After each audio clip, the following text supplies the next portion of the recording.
Hola, soy Oscar Mata. Estamos estudiando acerca de la Trinidad. Esta es la cuarta presentación de este estudio. Hoy hablaremos de la explicación sobre la Trinidad cristiana como un juego de palabras. Notoriamente, la explicación sobre la Trinidad está enteramente basada sobre argumentos filosóficos, con los cuales se quiso validar lo que la Sagrada Escritura no dice. El enredo que se formó al pretender explicar cómo es que la Trinidad cristiana iba a funcionar condujo a mirar que en el fondo de tanta explicación siempre quedaba el vacío que los padres de la iglesia no se atrevieron a aceptar. Es decir, que el tipo de ser que estaban configurando en su mente, en su doctrina, pues no concuerda con el verdadero Dios, sino se trata simplemente de una configuración mental. Es más, para afianzar el dogma en la mente de los obispos inconformes y de los cristianos que se resistían a aceptar semejante ser, hubo que recurrir a la intimidación por medio de maldiciones tomadas en el Segundo Concilio de Constantinopla en el año 553. Con ellas, cualquiera que dudara del acuerdo de Calcedonia irremisiblemente caía bajo maldición, era declarado hereje y quedaba sujeto a sanciones tal como los mismos acuerdos conciliares declaran. Es curioso que más de algún libro sobre cuestiones trinitarias siempre deja en claro que la palabra de Dios no habla nunca sobre la Trinidad. Con todo, la iniciativa humana para validar sus ideas siempre recurre a los peros, a los supuestos, a los así debe ser, etc. Si se observa la transcripción tomada de las creencias adventistas, se notará que se cita la palabra de Dios y rápidamente se maniobra para validar y encajar la idea de lo que la teología trinitaria desea validar. Esto que los mismos adventistas utilizan, pues es el mismo método utilizado por católicos y por evangélicos en general para validar la Trinidad. Utilizan la Escritura en algunos pasajes, pero luego tienen que recurrir a la filosofía para poder configurar al Dios trinitario. Obsérvese el modo en que esto es hecho, como literalmente escriben los adventistas. Si bien el Antiguo Testamento no enseña que Dios es triuno, no es menos cierto que se refiere a una pluralidad dentro de la deidad. Aquí el asunto es claro. La Escritura no menciona un ser triuno, pero el ingenio del hombre ha encontrado el modo de explicar que, aunque semejante ser no es mencionado en la Biblia, siempre se encuentra el modo de introducirlo. La expresión "no es menos cierto que" lo confirma. En el tomo 1 del Manual de Historia de las Doctrinas por Reinhold Seeberg, en su página 239, editado por la Casa Bautista de Publicaciones, lee esto que voy a decir a continuación, es una lectura literal. La concepción occidental de la Trinidad alcanzó su formación final en la extensa y magnífica obra de Agustín, De Trinitate, que formula claramente el concepto latino de la Trinidad. La base de la teología de Agustín es la unidad de Dios. La Trinidad es el Dios uno y simple. No porque es Trinidad deja de ser simple. La misma Trinidad es, en verdad, el Dios único y un Dios en el mismo sentido que un creador. Consiguientemente, corresponden al Dios trino único una substancia, una naturaleza, una energía y una voluntad. Las obras de la Trinidad son inseparables. Esto es lo que literalmente dice el Reinhold Seeberg en la obra que ya cité.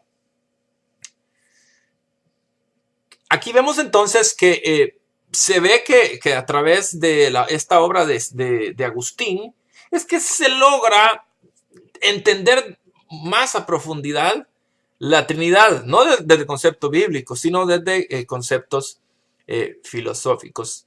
Agustín fue un hombre que tiene muy magníficas obras, pero también tiene otras obras basadas profundamente en filosofía y algunas en razonamiento pagano. La pregunta que requiere respuesta es: ¿qué es lo que de semejante idea agustiniana está comprobado por las Escrituras como para darlo por cierto? ¿Cuál ha sido la fuente de donde todo ese repertorio de ideas ha sido sacado para afirmar que el pensamiento por excelencia respecto a la Trinidad proviene de Agustín, que se le ha dado tanta credibilidad sin ser la Sagrada Escritura la base? La lectura de este artículo citado es clara. Es muy claro. La Biblia no fue la base para los arreglos finales del dogma trinitario. Aquí se recurrió a la obra de Agustín. Y se cita la obra de Agustín. No se cita la Escritura, que es a lo que nos debemos. Esto claramente dice que se da más valor al razonamiento humano que a la autoridad de Dios. Si Dios no ha declarado nunca algo respecto a su ser, ¿de dónde salieron todas las ideas que usó Agustín? De la filosofía, por supuesto. En el mismo manual, en el tomo 1, página 232, dice, otra vez lectura literal. Así surge la idea del Dios Trino. 3 personas en una deidad. Los 3 son uno en divinidad y el uno, 3 en individualidades.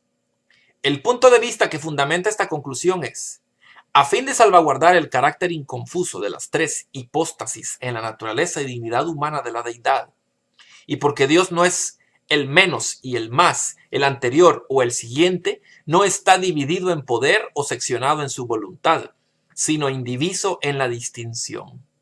Es la deidad. Así se mantiene la distinción hipostática al mismo tiempo que la unidad sustancial. Mas se descubre un uno indescriptible e inconcebible en estas dos cosas, la comunidad y la distinción. Pues ni la diferencia de las hipóstasis quiebra la continuidad de la naturaleza, ni la continuidad de la sustancia disipa la peculiaridad de las marcas de la distinción. La doctrina de la piedad sabe cómo contemplar una cierta distinción de las hipóstasis en la unidad de la naturaleza. De esta manera se establece, se afirma el justo medio entre el paganismo y el arrianismo, entre el judaísmo y el sabelianismo. Se reconoce adecuadamente tanto la unidad como la multiplicidad, la naturaleza y las personas, así como el que no reconoce la comunidad de la esencia cae en politeísmo, así el que no admite la peculiaridad de las hipóstasis es colocado bajo el judaísmo. Cierro la cita textual. ¿No le parece a usted que esto es un simple juego de palabras?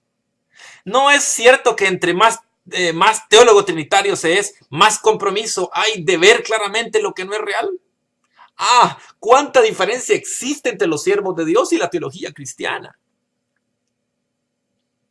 La academia impide la admisión de la verdad, impide mirar que tanta palabra entrelazada no es más que divagación mental y simple juego de palabras que supuestamente hacen ver claramente lo que conscientemente se ve que es una composición sin sentido.